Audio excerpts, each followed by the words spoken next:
now we got another story, and it has to deal with a strong figurehead in the Democratic Party. No, it's not, Joe Lieberman. It's not, Nancy Pelosi. Ooh, it's strong. actually Alexandria Ocasio-Cortez. She has been leading the front, fighting for progressive issues. And she's only been in policies. Congress for like a week. Yeah, and even then, she has been doing a huge, campaign in regards for fighting for, Medicare for all, raising the minimum wage, as well as dealing with our antiquated tax system. And she is really becoming a true firebrand, and a lot of progressives are rallying around her. Now, she ran a independent campaign. She did not take any corporate donations, and she defeated one of Nancy Pelosi's selected successors, Crowley, right? That's his last name? Yeah, Joe Crowley. Joe Crowley, and she defeated him soundly. And even then, during the general election, Crowley had the audacity to still run, even though during the primary, he indicated support for her by even trying to do a song. But that's beyond the point. The point is right now, because of Alexandria Ocasio-Cortez's, By the way, I gotta cut in really quick, because that song always makes me laugh. He wanted to sing that song to himself. He probably practiced a whole week to make sure he got the notes down. And then he's like, shit, okay, well, I guess I'm dedicating this to my opponent.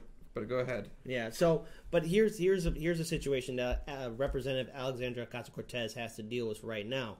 A lot of establishment figures in the Democratic Party are viewing her as a threat and an enemy and somebody that they feel that they should rein in, which is ridiculous because she's breathing life in the Democratic Party, something that they desperately need ever since their disaster in 2016. Alexandria Ocasio-Cortez has run the campaign of being anti-establishment, being a democratic socialist, and she's got about 2.2 million followers on Twitter alone, and there she's spreading her word about how we can bring real transparency and political change into our neoliberal system that is constantly controlled by the corporations and Wall Street. And so right now, a lot of lawmakers, and even those who are Republican as well, are constantly attacking her, smearing her, and saying that she is unfit, she's making too many enemies, and that she is incapable of really understanding how Congress works. And in fact, somebody said that she needs to decide, does she want to be an effective legislator or continue being a Twitter star, said one House Democrat who's in lockstep with Alexandria Ocasio's ideology, but there's a difference between being an activist and a lawmaker in Congress. Well, here's the thing we got to remember. It was because of Alexandria Ocasio-Cortez's fiery campaign is what allowed her to defeat Joe Crowley. It's because of her willingness to not compromise and also bring up issues that are affecting millions of Americans. She represents the face of new change in the United States Congress. She's not some 80-year-old House representative, which for a long time many of our political leaders were. They're senior citizens, and it's nothing against senior citizens, but there does come a point to where you got to bow your head and step aside for younger people to really bring in real change. The decades do change, and right now, let's look at what's happening with a lot of Americans. We are struggling to make ends meet. We have a crumbling infrastructure. One bad day and you're in debt because of either one bad shutdown and you're in debt. Yeah, and we have to have single payer health care. We have to really address this ongoing military industrial complex that's taking away most of our treasury, and nothing's being done about it. But right now, let's look at what happened in 2018. We got a brand new Congress. Majority of them are young, and they are millennials, and some of them half of them are women, or in fact, it's the most elected women we've seen in the U.S. Congress history.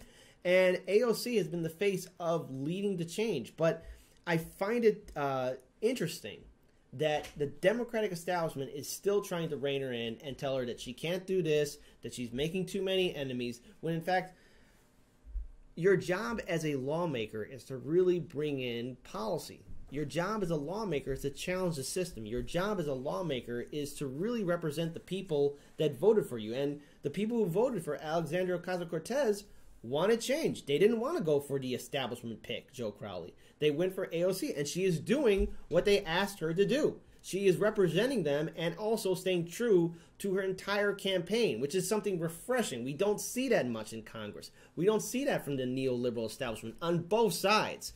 Because we got to remember, the Democratic and Republican establishment are all friends with each other. And, of course, the corporate media is going to go lock and step by saying that AOC needs to be reined in, that she needs to be told what to do.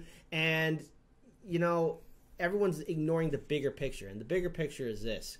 She's talking about bringing change. She's talking about actually doing the work needed to bring single-payer health care, to bring in a new infrastructure and jobs program, to actually raise the wages. And the only way we can do that is by having strong congressional leaders to stand up to our corrupt system. Because of Citizens United and McCutcheon's decision, Wall Street, the banks, and corporations can buy our politicians. Alexandria Ocasio-Cortez is part of the minority, where she isn't spending 90% of her day on phone calls just to make donations. So what is she doing? Her job. And so when you have celebrities like Whoopi Goldberg telling her that she needs to sit aside and just watch how it's done, no. You have to make things happen. You have to get the job done and step forward. If you don't, then why are you in office in the first place? And again, we're seeing how, again, corporate media is again telling her that, or at least painting her as a figurehead, as somebody that she doesn't know what she's doing. But yet again, we have to look at the power of social media. People are following her not because, she's controversial. No, they're following her because they like what she represents and they want to see more elected officials like her. So to the corporate establishment, neoliberal Democrats and Republicans, this is just a herald of things to come because people are tired of the system that you have built for the past 40 plus years. Daniel? So I think that everything Kit said is fantastic and really makes the point that he's trying to make. I want to take this from another angle from Kit and really bring down what this issue is, I think, from the Democratic establishment's point of view. Alexandria Ocasio-Cortez terrifies them. Not because they think that she's just some activist. If that was the case, they wouldn't really care. When have they really cared about activists in general?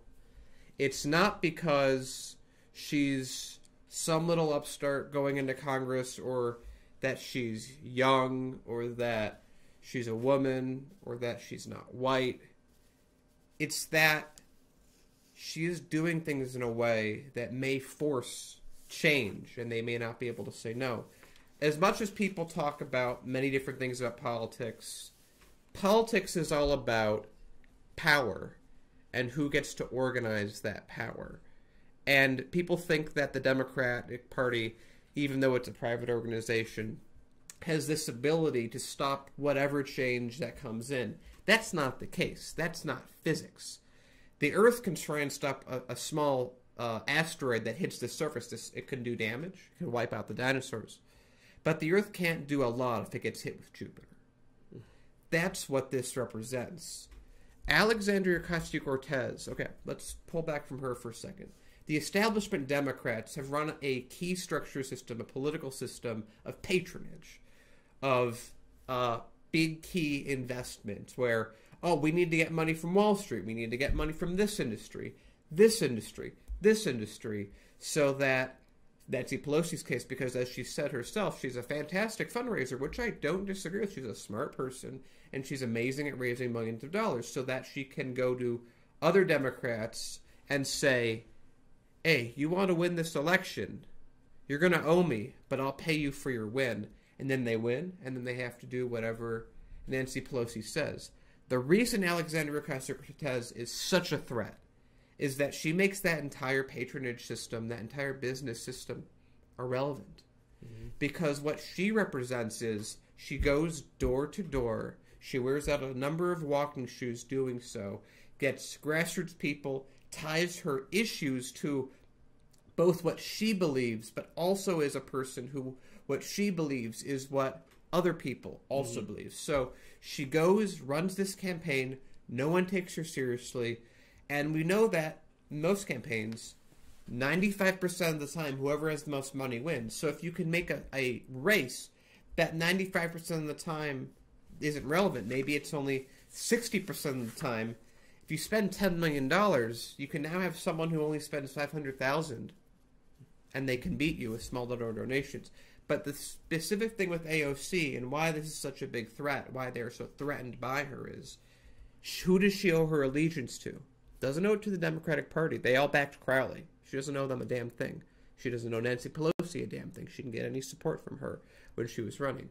She doesn't know any support to the traditional establishment media system because they just simply ignored her until she won the election. Then they were obsessed, but when she was running, they didn't give a shit about her. So her base that she has gained is from her grassroots work, her saying that she's going to change things, and being on independent media. The Young Turks covered her quite thoroughly. Yeah. So her allegiance, unlike almost every other Democrat, is to her local area, which loves her for that, to the promise of making change, which she's doing, and media, which already agrees with her points of view. So she goes into the Democratic Party with millions of Twitter followers, many people following her, and everything she does, she says the things that people wish that were said. Just like it's the same feeling that happened when Bernie Sanders ran in 2016. It's this collective subconscious, the hive mind, if you will, of the country looking at her and saying, that's exactly what I think. Why are you the only one saying it? I love you for it. I'm going to follow you. And that's what makes her such a threat. Yeah. Because all you need is one spark to light a fire, and then you can spread that fire rather easily.